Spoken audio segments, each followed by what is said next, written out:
Happy morning, happy afternoon, and happy evening to all my Nanbas and Nanbis. This video is keeping in mind all the students who are thinking theory subjects will make you to sleep off. I've heard so many students who are discussing this accounts, costing, all of those things we can manage. But law, auditing, and strategic management, if I open the subject only, I am falling asleep on that subject. How many of you all are facing this? Now, actually, theory subjects is very interesting if you know how to study it. Now, how to study these theory subjects? How to make it interesting? Step number 1. You have to try and find out what is the 4W and 1H. For what do they have this chapter or a particular standard? From where is it coming? Why is it coming? To whom are we giving this? And how should we do all of these things? Like that, if you are able to find out, then the standard becomes easy in your head.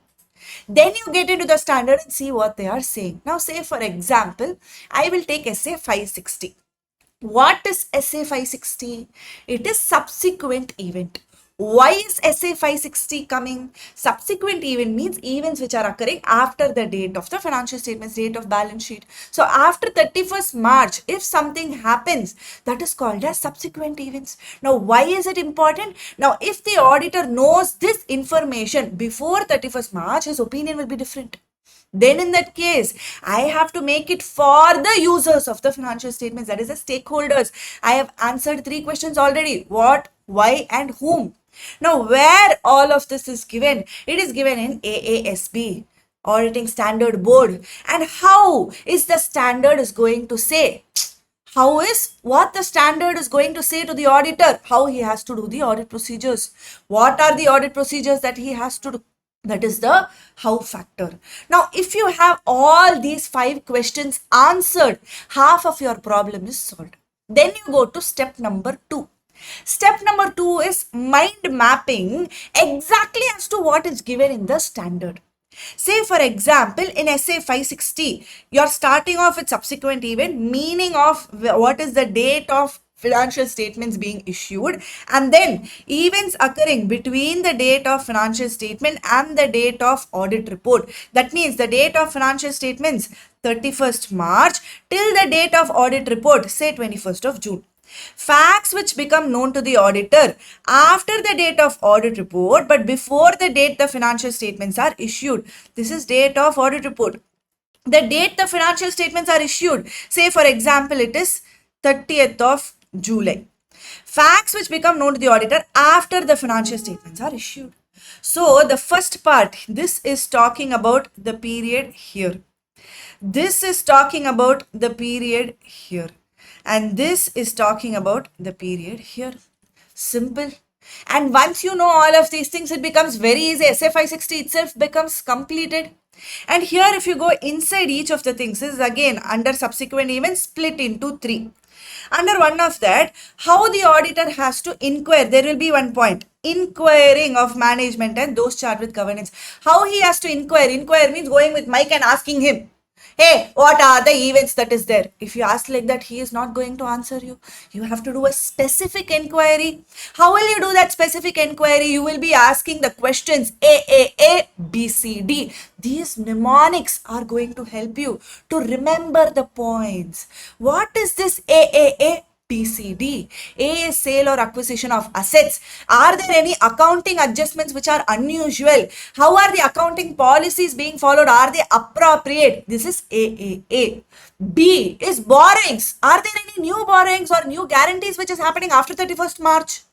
Then that becomes a subsequent event. Now they have to say yes or no specifically. What is C? Is there any contingencies which has been developed after 31st March? D. Is there any assets which has been destroyed by the government? Like that specific questions. If you do the inquiry with management and TCW, then they're going to give you the correct answer.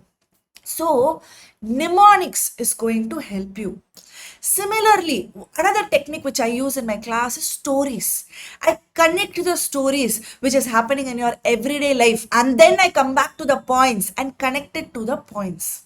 Now, these are the ways where theory subjects will actually become interesting for you and life will become easy for you. Did you understand? Now, how to study you have understood. Start off with 4W1H and then you go to the mind mapping. And once you finish the mind mapping, for every standard, I start off with mind mapping because student has to know what he is going to study before he actually starts studying. I'll show you another standard, Essay 550. Starting off with the definition. What is the meaning of control? What is the meaning of significant influence? What is the meaning of special purpose entity? Nature of related party relationship and transactions.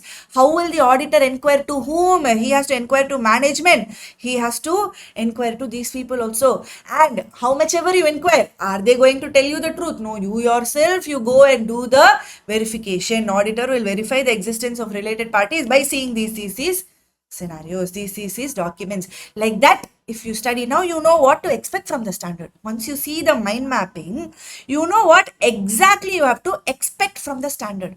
And then you go, Roman numbers is given, definition. 3, control and significant influence. Now, if you read what is control, what is significant influence, it becomes very easy for you. And you will also know where to focus more, because here I would have given dabbas. If something is given in dabba, that means in ICS study material also it is given in dabba. And I hope you all know, if something is given in dabba, that means it is very important. Now that is the way you have to study. Now if you study like this, one thing, you will start loving the subject, because now you're actually understanding the subject and not just mugging up the points. Are you able to understand? Try to understand the 4W1H and then go to what can you expect from each of the standard, and then you start studying the standard. Trust me, it is going to make a change in your studying preparation, and trust me, it is going to make a change in the way you start loving the subject in itself. Are you able to understand, guys? And next time, when someone talks about theory subject, you can be the person who's educating them. You study all of these ways. It is going to help you. Like that, you will be able to tell. Yes, guys. All the very best for exams.